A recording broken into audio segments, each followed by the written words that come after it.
The minute I heard this song, I thought to myself, wow, that sounds familiar.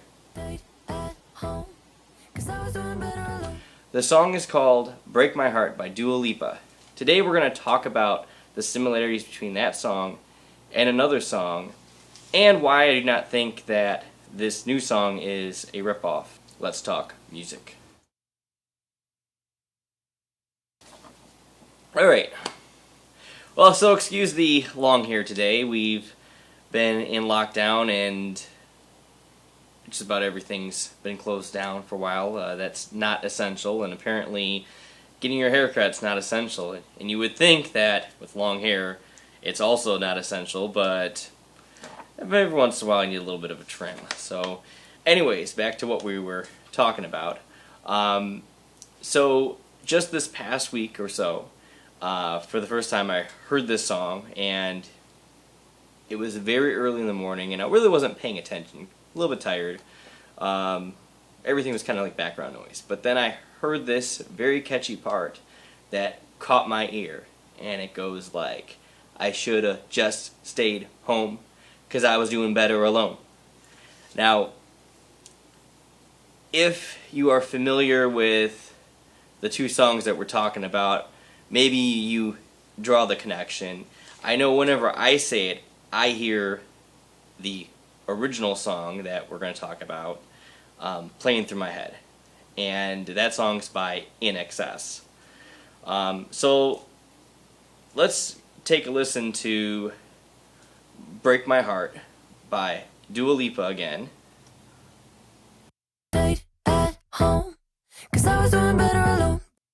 The interesting thing about this song is that this catchy part comes in right at 1 minute. And what's so interesting about that is, I tend to think that, well, it seems like there's a lot of rules these days with production and keeping people's attention, so that if you're going to get to a point that's going to keep people interested, you got to get that in within that 1 minute mark, or maybe there might be a rule about like within 30-second mark. So just looking at this song, putting together this video, I noticed that, and that was quite interesting that it was just right on 1 minute. Like, it wasn't 1 minute 1 second, it was right on 1 minute. Anyways, let's see. Now we'll take a listen to the INXS track called Need You Tonight, and that song is from 1987. Got to let you know. Now, with that song, if you haven't heard it before, which you probably have, that guitar riff comes in at about 20 seconds, and it comes in after the song kind of develops, getting the groove together, and that guitar riff pretty much carries the song all the way through. And unlike Dua Lipa's song, where she does the part in a way that it's a lyrical part, the INXS song is more of just a music melody that supports the song. So we got the Dua Lipa track on the top, and we got the INXS track on the bottom. And if you take a look at both these tracks, you can see that the beats sort of line up. They don't line up perfectly, but the tempo is pretty darn close to the same. So we're going to fast forward through all this. So if you listen between both songs, they are in very, very similar tempos, very similar keys. I think it's a few notes off between the songs, but still pretty close enough. And the same kind of groove for that part. Now we're going to do a re-listen between both songs. At home, 'cause I was doing better alone. Got to let you know. You wanna make at home, 'cause I was doing better alone. Got to let you know. You wanna make. In recent times, this has happened a lot more often, it seems, or maybe I'm just noticing it more. But when someone hears a song that sounds similar to another song, even if it's just the smallest of a part, the word comes to mind of rip-off or copying. But here's the thing. There are only 12 notes in music. So, and yes, you might say that, okay, well, there's 88 keys on a keyboard, and but the thing is, there's 12 unique notes. With A turned to 440 hertz, A is also 220 hertz or 880 hertz, and all those frequencies are A. The reason why all those different frequencies of A sound the same is because at some point 220 hertz is going to line up with 440 hertz and 880 hertz. At some point they're all going to be aligned, and that's why all A's sound the same, just one's a little lower, one's a little higher. They're all A. So in music, we got 12 notes, and if we go and take those notes and make it into a scale, then you're probably going to be using about 7 of those notes, maybe 8. And of course, I tend to like the chromatic scale, but let's be serious here. We're going to be using about 7 or 8 notes in a song to make it be in a particular key. And so when it comes down to originality, it really is a bigger picture than a smaller picture. Some years ago I was in a band with someone that was actually going to law school to become a music lawyer. And one of the things that he told me was that the general rule for determining if someone has violated someone's copyright is if there is 4 measures of similarities between both songs. If you don't know what 4 measures of music would be, in 4/4 time, it would be 4 measures of 4 counts. So 1, 2, 3, 4, 1, 2, 3, 4, 1, 2, 3, 4, 1, 2, 3, 4. Now, in regards to this song, it would be kind of like, I should have just stayed home because I was doing better alone, which leads to being 2 measures, of course. Now, this video is not at all to be taken as any sort of legal advice at all. And of course, there are many more ways that copyright infringement is determined. There's actual musicologists that will examine a song, and probably a lot more rules to it than just the simple 4-measure rule.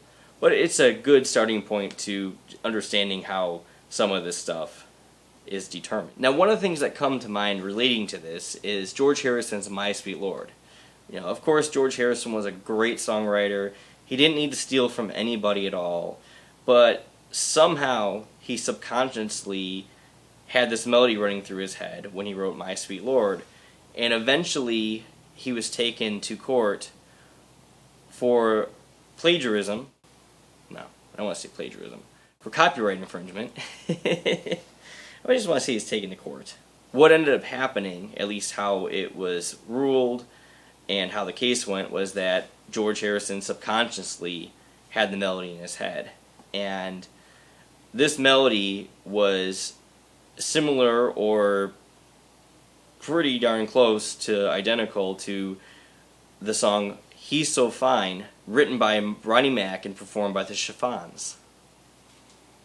Now, perhaps maybe something like this happened with this song, where one of the writers who was putting together this song subconsciously had this melody in their head. I mean, they could have even just had the I should have just stayed home part, and then they're looking at the lyrics and they just pen this in as it is and weren't even thinking about it. Who knows? We really weren't there, but it's happened before. So let's go back to the thing that I said when I was talking about going to court over who created what idea first. There's a reason why I said the idea.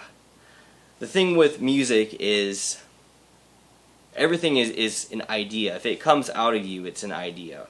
And there is a very fine line that exists, because as a musician, you need to be able to create music. You need to be able to express your ideas. You need to be inspired by other ideas. And a lot of times musicians are inspired by other musicians. In fact, it's pretty much all the time. So everyone's idea is never really fully an original idea. it is greatly inspired by other people's ideas. So the fine line with copyright law is you have to be able to allow the artist to create something original, but also protect that artist's creation from those that are in a better position that could take advantage from being able to hear someone else's song and rip it off. And that's why copyright law exists. So that's why there's certain rules like the 4-measure rule, which apparently many years ago this friend of mine told me that they're even trying to get it down to 3 measures. And if you could imagine how many lawsuits would happen if they could find similarities between 3 measures. But it's also why there's musicologists involved, because there are many technicalities that exist in this. As an artist, we must be able to create without the fear that someone else created something before us, that someone else came up with that idea first, that that someone's not going to go after you because of a little portion of a song. There are many songs that I could bring up that have similarities to them that aren't just based off of the same 4 chords, that actually have melodies in them, but no one really sued each other over it. Of course, there's also songs that exist where people did sue each other over them, and to me, can't even find what makes those songs even similar at all. But these things happen. The problem with copyright law is it's pretty much impossible to prove intent, and even if the court doesn't believe that there is an intent, sometimes they'll still rule out of favor, which is what happened with George Harrison. Was they clearly stated that they didn't believe that he tried to rip off that song and that he came up with it, but I guess it was ruled that was a subconscious copyright infringement. Like, he didn't intend to do it, but he heard it somewhere, and that inspiration of hearing it allowed him to create the song that he created. When I first heard this song, Break My Heart by Dua Lipa, I actually found it very hard to believe that the lyrics just so happened to line up with INXS's Need You Tonight. It was super coincidental, and in the back of my head, I did the same thing that just about everyone else did.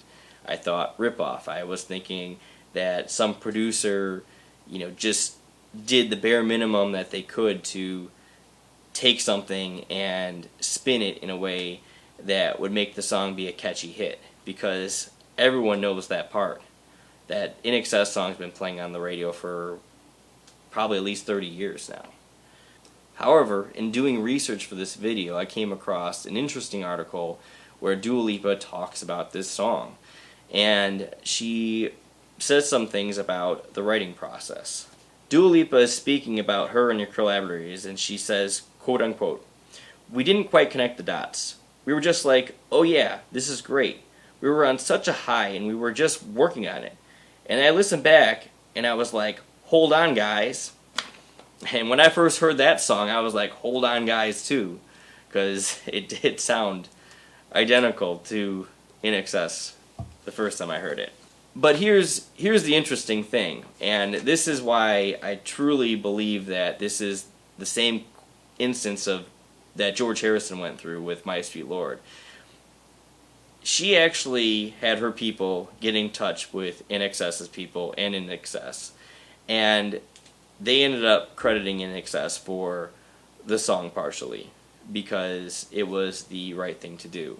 She realized that that little snippet was identical to the song and just didn't want any, just out of respect for the band, out of respect for them creating that song, they ended up crediting them on the record. Now, do I believe that it was necessary for them to actually have the credit in INXS? I really don't know, because I haven't examined too many of these cases, but based on that it's a smaller part of the song, I do think that they could have gotten away with using the song without crediting INXS, because you run into that same problem where if you're going to start picking out little pieces of songs, then there's going to be so many people up in court fighting over little bits and pieces. We're talking 2 measures that come up a couple times in a chorus where the rest of the song contains other melodies and information and other musical tidbits. But again, who knows? All I know is that based on what was said in the article and the way that I am interpreting everything, I just think that it was done as the right thing to do, out of respect. So what do you think? So what do you think? Do you think both songs sound very similar? Do you not hear the difference?